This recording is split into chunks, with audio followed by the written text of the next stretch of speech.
සුබ දවසක් හැමෝටම. ඔන්න ඉතින් anthurium අගාවට ආස කරන ආදරය කරන ඔයාලා හැමෝටම anthurium අගාව සම්බන්ධයෙන් ගොඩක් දැනුමක් නැති කාරණාවක් ගැන තමයි කතා කරන්න යන්නේ. ඔයාලා දැනටමත් දන්නවා අපි කතා කරන්නේ කොහොමද ටිෂු කල්චර් පැල නඩත්තු කරන්න කියලා. ටිෂු කල්චර් ලැබ් එකකින් ඔයාලා ගත්ත පැල මාස 5ක් නඩත්තු කරලා තමයි මම මේ තත්වයට මේ පැල ටික අරගෙන තියෙන්නේ. මේක ඇත්තටම ගේනකොට ඇහැටවත් පේන්නේ නැති චූටි කෙඳි වගේ පැල තමයි තිබුණේ.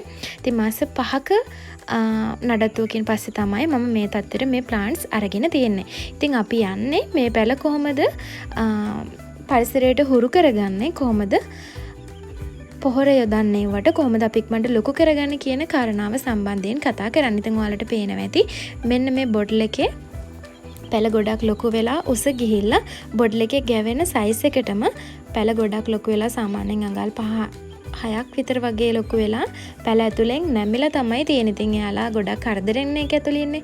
අපි එයාලා වෙලීට අරගෙන ස්වභාවික පරිසරයට හුරු කරන්නේ කොහොමද කියලා බලමු. මුලින්ම අපි මෙන්න මේ විදිහට එයාලව පරීක්ෂා කරලා බලන්න ඕනි. ඇත්තටම හරිම නිරෝගී විදිහට වැඩිලා තියෙනවා. ඔයාලට පේනවා හොඳට මුල් ඇදලා නිරෝගී කොළ තියෙනවා.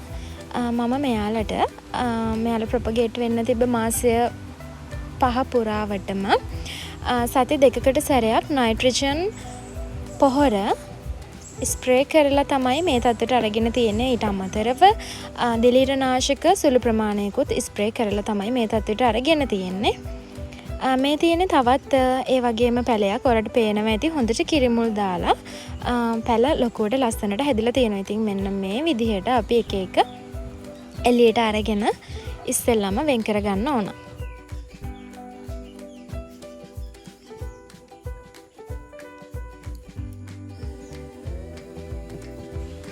මෙතනදී ඔයාලා හොඳට මතක තියාගන්න ඕන පැල 2-3ක් විදිහට හැදිලා තියෙන පඳුරු විදිහට හැදිලා තියෙන මේ පුංචි පැල වෙන් කරගන්න යන්න එපා. මොකද අපිට තවම හුරු නැහැ ඒ වගේ වෙන් කරලා හිටවන්න. ඒක නිසා වෙන් කරන්න යන්නේ නැතුව ඒ පැල ඒ විදිහටම මුල් වලට ඩැමේජ් වෙන්නේ නැති වෙන්න, කොළ වලට ඩැමේජ් වෙන්නේ නැති වෙන්න, කිසිම හානියක් වෙන්නේ නැති වෙන්න ඒ පැල ටික වෙන් කරගන්න ඕනේ. ඒ කියන්නේ බෝතලෙන් ගලවලා අහකට ගන්න ඕන.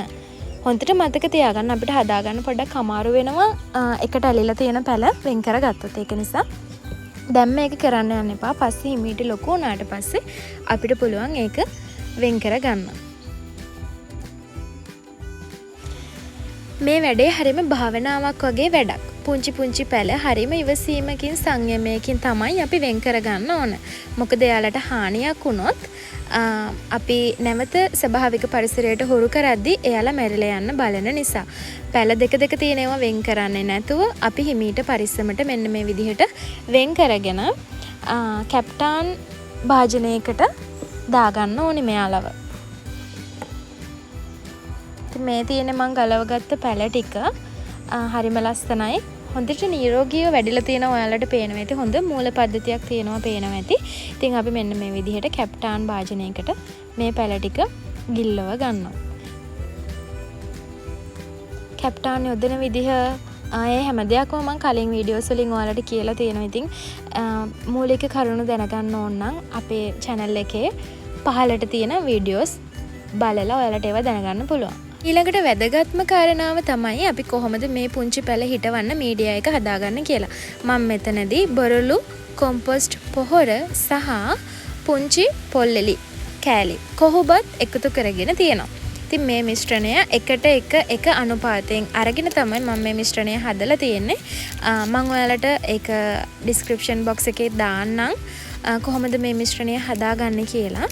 ඉතින් මේ විදිහට හදාගත්ත මිශ්‍රණය අපි මෙන්න මේ වගේ බීජ රෝපණය කරන සහ කුඩා පැල රෝපණය කරන ට්‍රේ එකක් අරගෙන ඒකට පුරව ගන්නවා. ඉතින් මේ ට්‍රේ වලට ගන්න පුළුවන් පොහොර කඩවලින් ගන්න පුළුවන්. ඉතින් ලොකු ගාණක් නෙමෙයි පුංචි ගාණකට ගන්න පුළුවන් රුපියල් 200ක් වගේ ගාණකට. ඉතින් ඔයාලට ලොකු ප්‍රයෝජනයක් ගන්න පුළුවන්. පැල නිරෝගීව ලොකු කරගන්න පුළුවන්. ඉතින් අපි මේ හැම එකකටම පුරවගෙන පැල ටික හිටව ගන්නයි යන්නේ.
ඊට පැලෙන් පැලේ තෝරගෙන මේ විදිහට අර පුංචි කොටුවල හිටව ගන්න.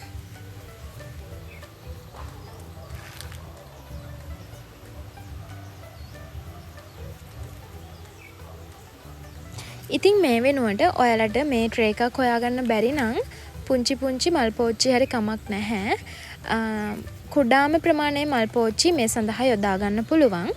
ඉතින් ඒ වගේ මේ මම කියලා දීපු මාධ්‍ය මිශ්‍රණය දාලා හිටවගෙන සාමාන්‍ය පරිසර තත්ත්වයන්ට හුරු කර ගන්න තමයි තියෙන්නේ.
ඉතින් අවසානයට මෙන්න මේ විදිහට හැම තීරුවකම පැල හිටව ගන්න පුළුවන්. ඉතින් ඔයාලට දැම්ම පැල අඳුර ගන්න අපහසු නිසා මේ තීරුවල අවසානයේට මාක පෙන් එකක් හෝ ටිපෙක්ස් එකක් ආධාරයෙන් ඔයාලට නම් ටැග් කරගන්න පුළුවන්.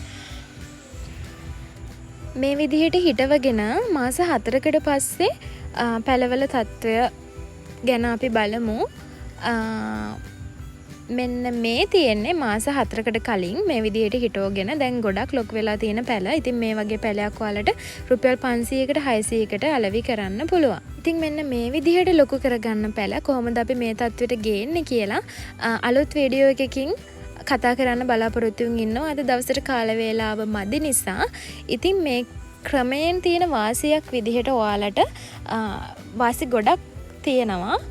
පළවෙනිම එක තමයි පැල ගොඩක් බෝ කරගන්න පුළුවන් වෙන එක. අනිත් එක තමයි අඩු පිරිවැයකින් අඩු වියදමකින් ඔයාලට ලස්සන පැල ගොඩක් බෝ කරගන්න පුළුවන් වෙන එක තමයි ටිෂු පැල හැදීමේදී තියෙන ලොකුම වාසිය. ඉතින් මේ තියෙන්නේ ගොඩක් ලොකු පඳුරක් දාපු ටිෂු පැලයක්. මේ විදිහට පඳුරු හැදෙන ඔයාලා නිරෝගීව ලොකු කරගන්න හොඳ පොහොර වර්ග යෙදුවනම් ඉතින් අපි ඊළඟ වීඩියෝ එකකින් ඒ පිළිබඳව කතා කරන්න බලාපොරොත්තු වෙමින් අදට අපි සමුගන්නවා හැමෝම පරිස්සමෙන් සතුටින් ඉන්න. ඉතින් හැමෝටම සුබ දවසක්.